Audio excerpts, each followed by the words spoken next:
Las locomotoras inglesas brillaban por su ausencia en mi colección. Esta Class 37.5, editada por Graham Faris, la subsidiaria británica de Bachmann, viene a suplir esa carencia.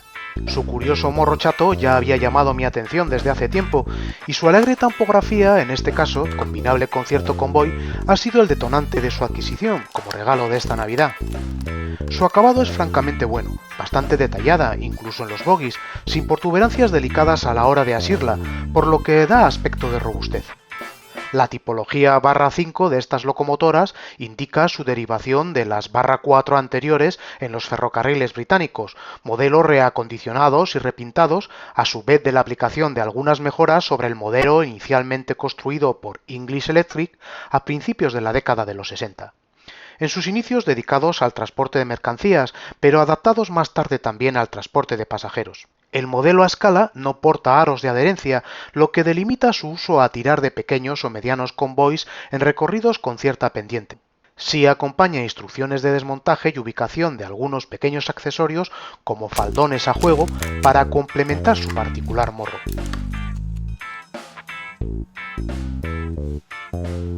Retirar la carcasa es relativamente sencillo.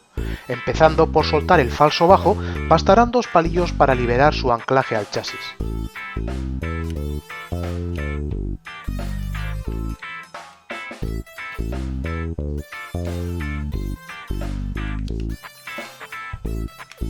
Nos encontramos así con un interior ordenado y limpio, con un chasis dividido simétrico al estilo americano, pulido a juego con el gris de la carcasa. Sustituir el falso decoder no representa ningún problema,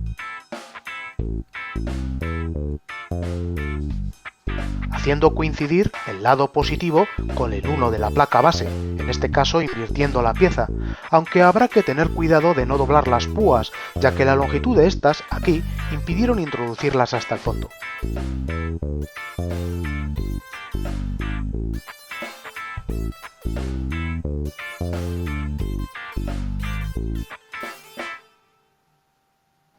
Si queremos llegar al motor, será necesario primero soltar los adhesivos que sujetan los cables de los LEDs para evitar obstáculos al contacto de la carcasa. La apertura total nunca resulta aconsejable, salvo en casos de necesidad por mal funcionamiento, puesto que aun volviendo todo a su lugar, la precisión ya no resulta la misma que la del montaje de fábrica y los ruidos amplificados pueden suponer un inconveniente. Ahora podremos atacar los dos tornillos que sujetan la placa base al chasis.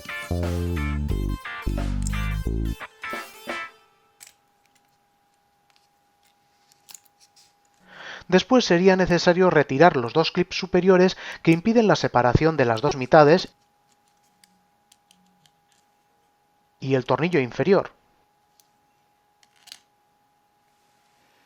A la hora de volver a montarlo todo, será necesario tener en cuenta el contacto de las placas de cobre de la placa base con las del motor que propician la alimentación del modelo. Si queremos colocar los elementos accesorios para el faldón, empezaremos retirando el coupler, luego el enganche de este con el bogie, soltando después la cubierta de las ruedas, en la que habremos de encajar el faldón. El ajuste es incorrecto y tuve que forzarlo, con lo que uno de los ojales finalmente cascó, aunque no se aprecie en la imagen. El resto de elementos a colocar en la parte inferior frontal de la carcasa conviene afianzarlos con un punto de cola desde el interior, si no será fácil que se suelten y pierdan.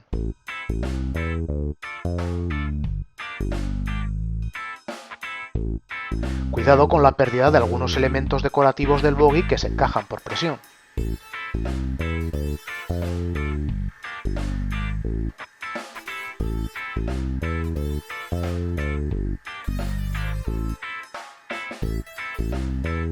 En rodadura, el modelo arranca de forma suave, si bien, al aumentar la velocidad, resulta perceptible un raca cíclico, quizá causa del ataque del sinfín con los engranajes de los bogies de 6 ruedas, disimulado eso sí por el que causa el tránsito del convoy y que tiende a ser menos perceptible según el aumento de velocidad.